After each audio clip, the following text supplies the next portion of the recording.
करते हैं शुरुआत। एक बार फिर से मध्य पूर्व में महायुद्ध का अलार्म बज चुका है।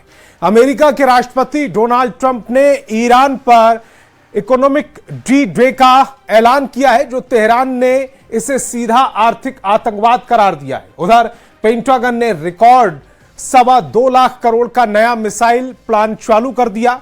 जो दूसरी तरफ ईरान ने खाड़ी के अरब देशों को अंतिम चेतावनी जारी की है।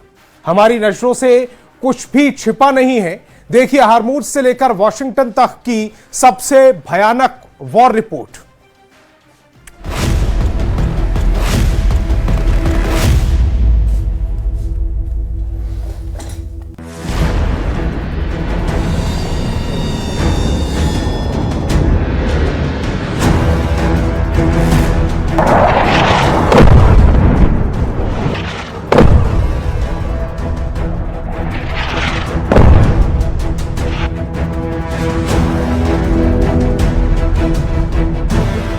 आज मध्य पूर्व से लेकर वॉशिंगटन तक और तेहरान से लेकर फारस की खाड़ी के तमाम अरब देशों तक बारूद की ऐसी गंध फैल चुकी है जिसने पूरी दुनिया की अर्थव्यवस्था और वैश्विक शांति को एक ऐसे मोड़ पर लाकर खड़ा कर दिया है जहां से वापसी का रास्ता बंद दिखाई देता है। अमेरिका के राष्ट्रपति डोनाल्ड ट्रंप ने ईरान के खिलाफ जिस इकोनॉमिक डी-डे का ऐलान किया है, तेहरान ने उसे सीधे शब्दों में आर्थिक आतंकवाद करार दिया है। इधर पेंटागन ने रिकॉर्ड 22.9 बिलियन डॉलर यानी करीब 2.25 लाख करोड़ रुपए का एक ऐसा सीक्रेट मिसाइल और डिफेंस प्लान चालू कर दिया है जिसने साफ कर दिया है कि अमेरिका ईरान और रूस के साथ एक लंबी विनाशकारी जंग की तैयारी में उतर चुका है। वहीं दूसरी तरफ ईरान के नए सशस्त्र बल प्रमुख मेजर जनरल अली अब्दुल्लाही ने फारस की खाड़ी के तमाम अरब देशों को अंतिम चेतावनी जारी करते हुए कहा, हमारी नजरों से कुछ भी छिपा नहीं है। अगर अमेरिकी सेना को मदद की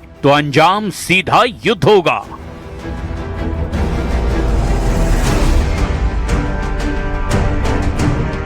अमेरिकी प्रशासन का दावा है कि नई आर्थिक घेराबंदी से ईरान की रीढ़ तोड़ दी गई है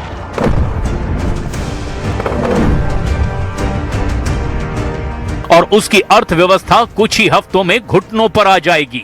लेकिन क्या तेहरान इससे डर गया है? जवाब है बिल्कुल नहीं। ईरान के विदेश मंत्री सैयद अब्बास अरागची ने इसका करारा जवाब दिया है।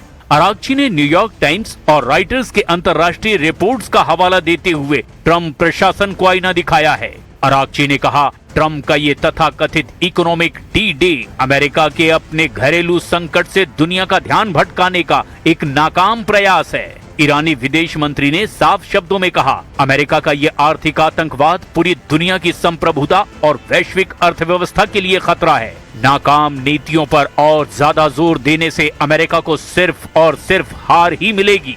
ईरान का आरोप है कि अमेरिका अपनी खिसकती आर्थिक साख को छिपाने के लिए खाड़ी में अपने सहयोगियों से मदद की भीख मांग रहा है। अरागची ने याद दिलाया कि अमेरिका का सरकारी कर्ज पहली बार इतिहास में 40 ट्रिलियन डॉलर के पार पहुंच चुका है। अमेरिका की हालत यह है कि उसका सालाना कर्ज का ब्याज भुगतान अब उसके विशालकाय रक्षा बजट से भी ज्यादा हो चुका है। ईरान युद्ध को लगभग 175 दिन होने वाले हैं। 5 महीनों से ज्यादा की जंग में इस वक्त ट्रंप बुरी तरह से फंस गए हैं। एक तरफ हॉर्मूज पर ईरानी गदर है तो वहीं दूसरी तरफ अमेरिका के बेहद महंगे और एडवांस MQ-9 ड्रोन को ईरानी सेना और हूथी लड़ाके कीट पतंगों की तरह हवा में मार रहे हैं। लंबी जंग से कराह रहे अमेरिकी सैनिक आपस में ही एक दूसरे पर खूनी हमले कर रहे हैं और खुदकुशी तक कर रहे हैं। ईरानी मीडिया तंजीम न्यूज और मेहर न्यूज ने दावा किया कि अमेरिका का विमान वाहक युद्धपोत USS अब्राहम लिंकन जंग के मैदान से भाग रहा है क्योंकि उस पर मौजूद 5000 अमेरिकी नौसैनिक भारी तनाव और डिप्रेशन का शिकार हो चुके हैं।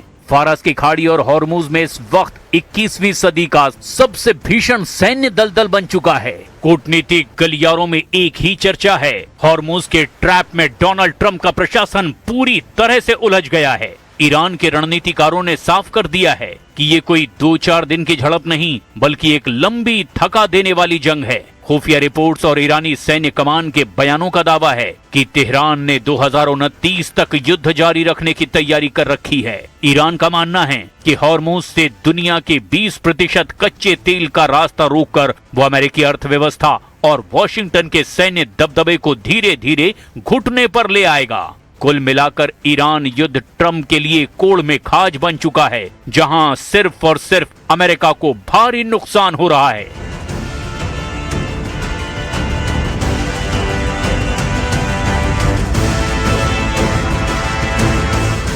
ईरान युद्ध अब हॉर्मुज की सरहदों तक सीमित नहीं रहा है, बल्कि हॉर्मुज अब ईरान युद्ध में हार जीत का हॉट पॉइंट बन चुका है। पूरा पश्चिम एशिया इस वक्त युद्ध से पैदा हुए हालात को देखते हुए ईरान के खिलाफ डबल मोर्चा बनाने में जुटा है। पश्चिम एशिया में मौजूद अमेरिका के 8 मुख्य मिलिट्री बेस ईरान के हमलों और भीषण खतरों के बीच जंग करने को मजबूर हैं। एक तरफ फारस की खाड़ी में अमेरिकी युद्धपोत और ईरानी मिसाइलें आमने सामने हैं, तो दूसरी तरफ वॉशिंगटन और तेहरान के बीच बयानों का युद्ध अपने सबसे खतरनाक स्तर पर पहुंच चुका है। अमेरिकी राष्ट्रपति डोनाल्ड ट्रंप ने सोशल मीडिया पर दावा किया कि स्ट्रेट ऑफ हॉर्मुज पर अमेरिका का पूर्ण नियंत्रण हो चुका है, लेकिन ट्रंप के इन दावों की हवा खुद अमेरिकी अधिकारियों और अमेरिकी मीडिया ने निकाल कर रख दी है। फारस की खाड़ी में चल रहा युद्ध अब उस मोड़ पर पहुंच चुका है जहां दुनिया की सबसे बड़ी सैन्य महाशक्ति अमेरिका को एक ऐसा झटका लगा है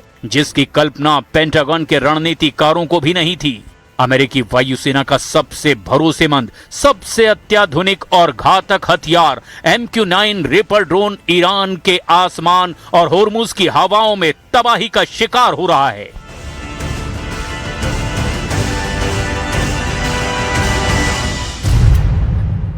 वॉशिंगटन पोस्ट की एक सनसनीखेज रिपोर्ट के मुताबिक ईरान के साथ जारी इस जंग में अमेरिकी सेना ने अब तक अपने कुल MQ-9 रिपर ड्रोन बेड़े का लगभग 1/4 हिस्सा यानी 25% गंवा दिया है। आंकड़ों की भाषा में समझें तो कम से कम 45 महंगे रिपर ड्रोन या तो मार गिराए गए या फिर तकनीकी खामियों की वजह से क्रैश हो चुके हैं। ये नुकसान केवल एक ड्रोन का गिरना नहीं बल्कि अमेरिका के 1.3 अरब डॉलर यानी लगभग 11,000 करोड़ रुपए से ज्यादा के सैन्य साजो सामान का धू धू कर जल जाना है।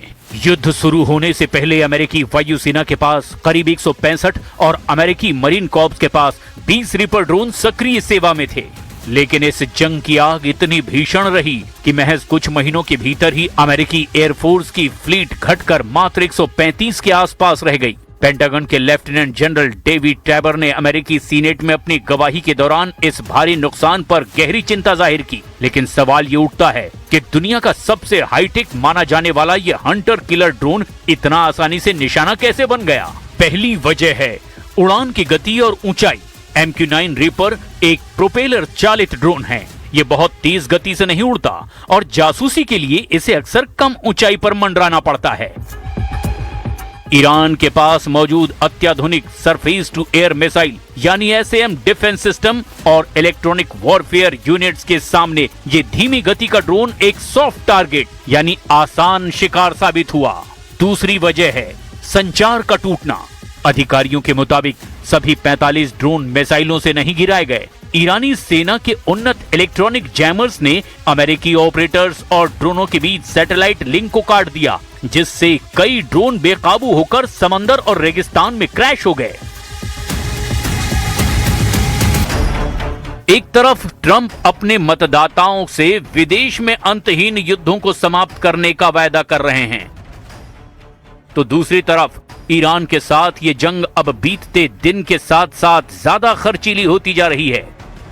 पेंटागन और ट्रंप प्रशासन ने अमेरिकी कांग्रेस से युद्ध के खर्चों और खाली होते रक्षा भंडारों को फिर से भरने के लिए 67 अरब डॉलर यानी लगभग 5.6 लाख करोड़ रुपए के आपातकालीन सप्लीमेंट्री पैकेज की मांग की है। अमेरिकी रक्षा मंत्री पीट हेग्सेथ के मुताबिक केवल सितंबर के अंत तक ही इस युद्ध की लागत 37.5 अरब डॉलर तक पहुंच जाएगी और इसमें ईरानी हमलों में क्षतिग्रस्त हुए अमेरिकी सैन्य ठिकानों की मरम्मत का खर्च शामिल नहीं है।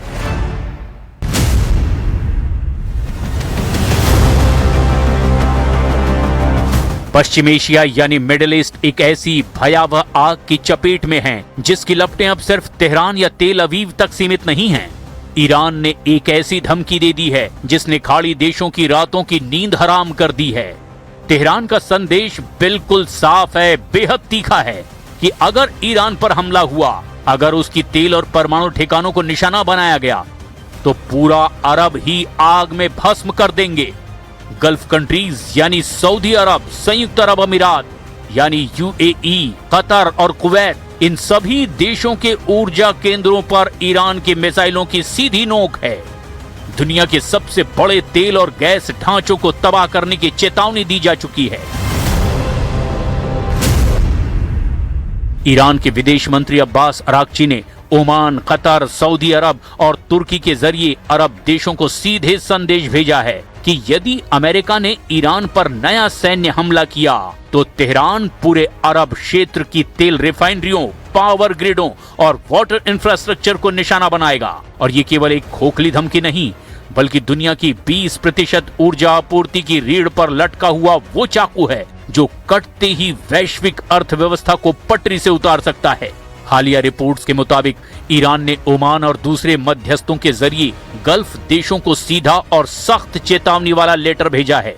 इस चेतावनी का लब्बो-लुआब ये है कि अगर गल्फ देशों ने अपने एयर स्पेस या फिर अपनी जमीन का इस्तेमाल अमेरिका या इजराइल को ईरान पर हमला करने के लिए करने दिया तो तेहरान उन्हें अमेरिका का सहयोगी मानकर उनके रिफाइनरीज, गैस पाइपलाइनों और पोर्ट्स को फूंक डालेगा।